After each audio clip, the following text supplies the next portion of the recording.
પેલી ભૂલ અમારી ઈ થઈ કે આ સરદાર વલ્લભભાઈ પટેલ અમારા બાપાનું નામ જેને 18 વર્ષને એક કર્યા એ માણસનું નામ કાઢી નાખ્યું. એક પણ ભણનો દીકરો બોલ્યો નહીં. નહીતર ગુજરાત જ્યારે સરદારનું નામ બદલાયું ત્યારે મૌન કેમ અને આજે પછતાવો કેમ? દેશના લોખંડી પુરુષ, ભારતના એકીકરણના શિલ્પી સરદાર વલ્લભભાઈ પટેલના નામે બનેલા વિશ્વ પ્રસિદ્ધ ક્રિકેટ સ્ટેડિયમ, જેનું નામ 2021માં બદલી અને નરેન્દ્ર મોદી સ્ટેડિયમ કરવામાં આવે, એની પહેલાં એનું નામ સરદાર પટેલ સ્ટેડિયમ હતું. ત્યારે સરદારને પોતાનો વારસો ગણાવતા, પોતાના વારસા હોવાનો દાવો કરતા સમાજ, મોટા ભાગનો સમાજ મૌન રહ્યો. અને જ્યારે અત્યારે સામાજિક રીતે અમુક પ્રશ્નો ઊભા થયા છે ત્યારે પછતાવો થઈ રહ્યો છે. આ પેલી ભૂલ અમારી ઈ થઈ કે આ સરદાર વલ્લભભાઈ પટેલ અમારા બાપાનું નામ જેને 18 વર્ષને એક કર્યા એ માણસનું નામ કાઢી નાખ્યું.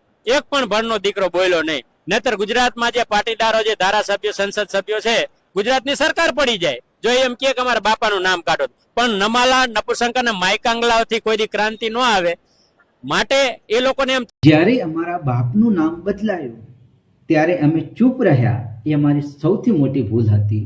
જો આ લાગણી હોય તો એ શીખ પણ છે કે કોઈ પણ સમાજ પોતાના પ્રતીકો, અધિકારો અને સ્વાભિમાનના પ્રશ્ન છે સમયસર લોકશાહી રીતે અવાજ ઉઠાવે તો પછી પછતાવાનો વારો આવે નહીં. પરંતુ આપણે એટલું યાદ રાખવું જોઈએ કે લોકશાહીમાં મતભેદ હોઈ શકે છે. નામ બદલવાના નિર્ણય સાથે અસહમતિ પણ જતાવી શકાય છે, એ પણ અધિકાર છે, અને સહમતિ પણ જતાવી શકાય છે, એ પણ અધિકાર છે. પરંતુ ચર્ચા તથ્યો, સન્માન અને લોકશાહીના મૂલ્યોના આધારે થવી જોઈએ. જ્યારે એક સમયે સરદાર પટેલ સ્ટેડિયમનું નામ બદલવામાં આવ્યું હતું ત્યારે પોતાનો વારસો ગણાવતો ચૌધરી સમાજ, પટેલ સમાજ મૌન રહ્યો હતો.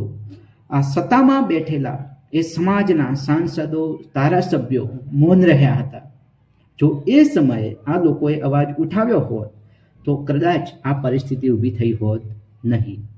પરંતુ આજે જેવો કહેવાય ને કે પછતાવો, એ પછતાવો આ વિડીયોમાં દેખાય છે આપણને. જો એ સમયે જ્યારે સરદાર પટેલના નામના બનેલા સ્ટેડિયમને નરેન્દ્ર મોદી સ્ટેડિયમ નામ આપવામાં આવ્યું ત્યારે જો સરકારનો તથા પક્ષનો વિરોધ કર્યો હોત તો આજે ખેતરોમાં આવી મનમાની કરી દાંભલા કંઈ પણ વસ્તુ કંઈ નાખત નહીં. આવી હિંમત સરકારની ના ચાલે, એ વિચાર કરત.